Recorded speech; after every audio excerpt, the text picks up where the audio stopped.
When I started as an analytics consultant, I learned every tool possible. Mixpanel, amplitude, heap, segment, and of course, you've seen many of those tutorials in this channel. But I always felt I was running my head into a wall a little bit, always delayed by engineering or lack of engineering resources. And I always wonder, was there a better way of doing it? In this video, I'll show you how I would approach building my skill set in 2025 if I were starting from scratch. What would be the actual tools and skills I would learn, and how I could still get to a point where I could quickly deliver insights, reports, dashboards, and so forth. We'll cover 3 parts: the challenges I face and most likely you're facing, what a modern stack looks like today if you're building it completely from scratch, and of course the skill sets necessary to maintain those, and the benefits of what happens when you approach a modern stack in a slightly different way.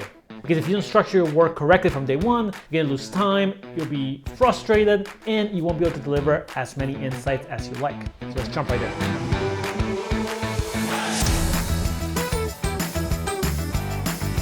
Now, you may be here because of a tutorial Mixpanel or Amplitude, and those tools are fantastic. I love using those tools, but there are challenges to those tools. If you take a look at like Mixpanel, we have here the website, right? You can quickly build all this great looking charts and reports. There's all these ways of filtering.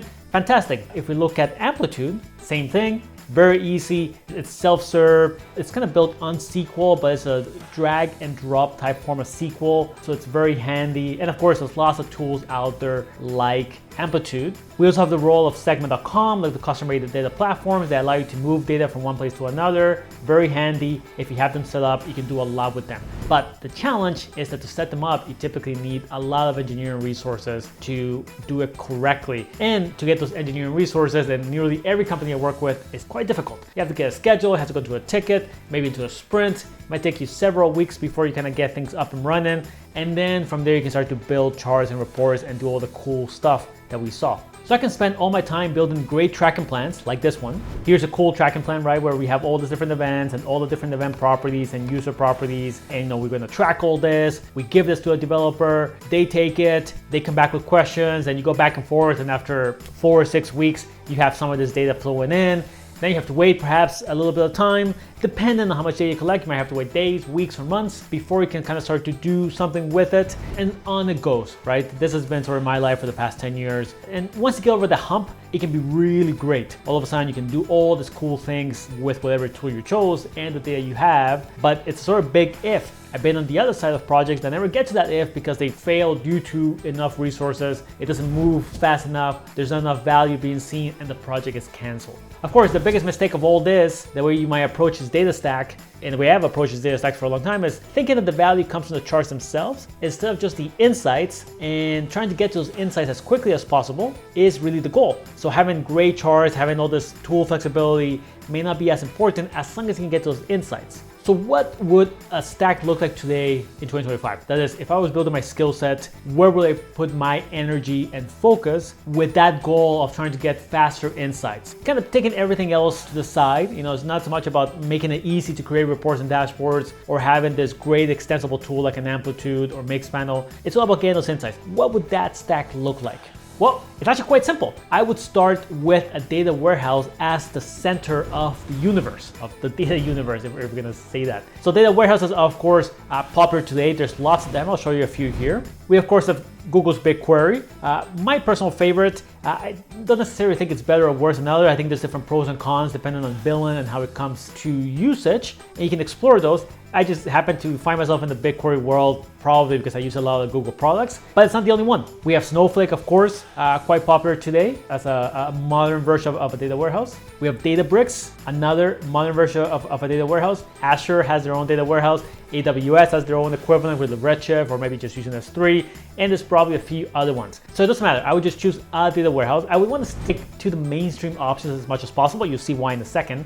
Honestly, if I was starting from scratch today, I probably would take something like a Snowflake or a Databricks. Perhaps less so a BigQuery. I think Snowflake and Databricks are just more modern, and you may want to bet on that modernity. That being said, the center of the universe becomes the data warehouse. So everything from a data perspective, from a data collection perspective specifically, becomes how do you get the data into the data warehouse. Now, luckily, there's lots of options for doing that.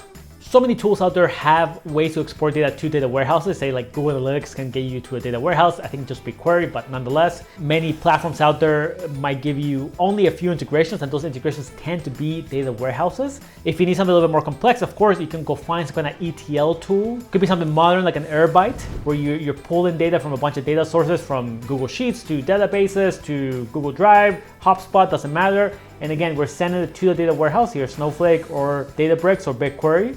You might use just a classic ETL tool from the past, like for like a Fivetran, there's Stitch. Again, the whole perspective is they connect to different sources and they can pull data to a bunch of different destinations, but we only really care about one type of destination, which is data warehouses. So the whole point is to get the data into a data warehouse. From there, it's quite flexible, right? We have SQL, we can build views, we can transform things, we can tweak things. It's a lot of flexibility that comes from working with data here. So you can take, for example, an entire product database or the relevant tables in the product database, bring them to the data warehouse, join them, modify them any way you can, and prepare them for analysis. And here, then we have a few options, right? We have sort of done all the work to get data into the warehouse. Now we want to get it out. A few ways we can do that. First, of course, we can just run analysis in the warehouse itself. That is, we can just run a SQL query, run a report, get the data to a CSV, and then build some kind of basic report off that. This is quite simple, quite fast. We might describe it as a bit rough, but it kind of gets to the insights quickly, remember, right? As the number one goal. The second thing, if you want to get this data out to some other type of destinations, let's say you want to get the data to Facebook ads, Google ads, HubSpot, Salesforce, doesn't matter, right? There's an infinite number of potential destinations. We can do that from a data warehouse by using a concept called reverse ETL.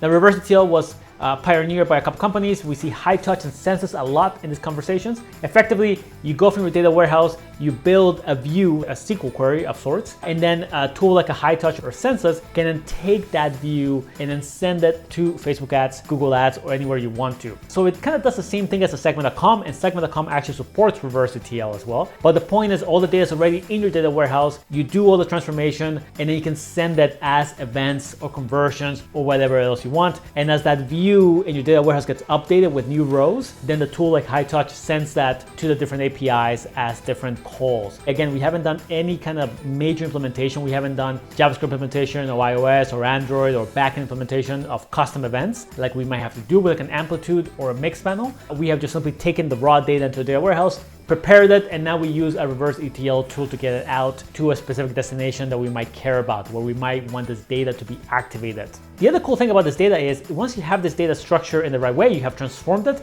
you can actually still bring it into tools like an Amplitude. For example, if we look at the data sources here, we of course can do the typical SDKs like the JavaScript SDK, the backend SDK, but we can actually also bring data warehouses here, right? You see, again, all the major ones are here. BigQuery, Databricks, Snowflake, this is actually Google Analytics via BigQuery. So we have the ability to just take straight data from our data warehouse into a tool like Amplitude. I believe Mixpanel is actually the same thing. So you don't have to do this custom implementation. You can just get everything you need into the data warehouse and prepare that for ingestion into a tool like Amplitude or Mixpanel. There are specific requirements for doing this. Of course, you need to have a user ID. The views themselves have to be structured in a certain way, like the event properties have to be a JSON and not. But again, these requirements are actually quite straightforward from a data warehouse perspective. You just write the necessary SQL and you can get these requirements for this specific tool. And then if you have a different requirement for, let's say, high touch or census, you can do that. If you have a different requirement for analysis, you can do that. If you have a different requirement for Tableau or Power BI, you can do that. And again, you're doing that all from a very highly flexible and scalable center without having to kind of commit yourself to a specific implementation taxonomy, like if you just go Amplitude only or Mixpanel only or something like that.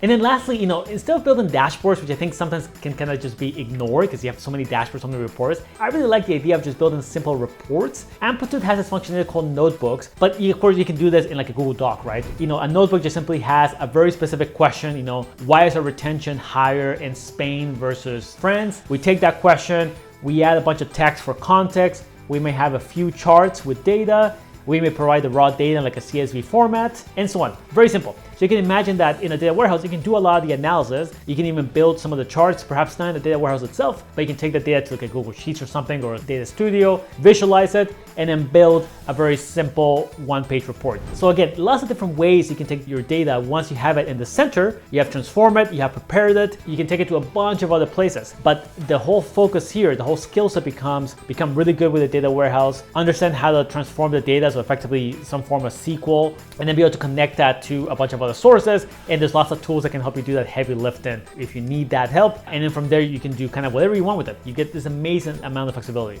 After you do this, you're really golden, right? You don't have to wait on engineers to implement things for you. You can just try and get the data out through a multiple methods, maybe like an ETL, like a Fivetran, like an Airbyte. Maybe you create the data yourself. Many data warehouses have like scheduled transfers. So like in BigQuery, for example, I built this dashboard recently where I pull data from YouTube automatically and then visualize it. You can easily output clean data. You can modify that through SQL, clean that up. Today, ChatGPT makes it really easy to write SQL if you're just starting to get familiar with it. And you can add so much to it, right? If you want a customer data platform, no problem. Segment supports reverse ETL. You can have high touch, you can have a census, you can have like a router stack that connects to it. You want like a mix on or amplitude, no problem. They can pull data from your data warehouse. You want to send this data somewhere else, there's probably some kind of integration you can use to get data from a data warehouse into a destination, likely through some kind of reverse ETL process. Everything becomes easier if you take this technical solution, which is really not as technical as it was perhaps 10 years ago because the tools have become much easier to use. So if you're building this, if you're an analytics consultant, if you're responsible for data, this is the stack I would build towards today as a way to future-proof yourself for any possible changes in the future in different tools, different processes, maybe replacements for reverse ETL. You're always gonna have your center of your universe be the data warehouse. And that's what I would do if I were starting today as an analytics consultant. This is where I would put my energy. This is the kind of things I would recommend to clients, and then build stacks based on the data warehouse as the center of the universe. In the next video, I want to show you how you can turn your data into more insights rapidly. What are the techniques, the strategies to be able to mine data quickly for insights and be able to generate those reports or dashboards to support those insights and share those with the relevant stakeholders. So be able to click that video that's going to appear here on the screen. My name is Ruben. I'll see you in the next video.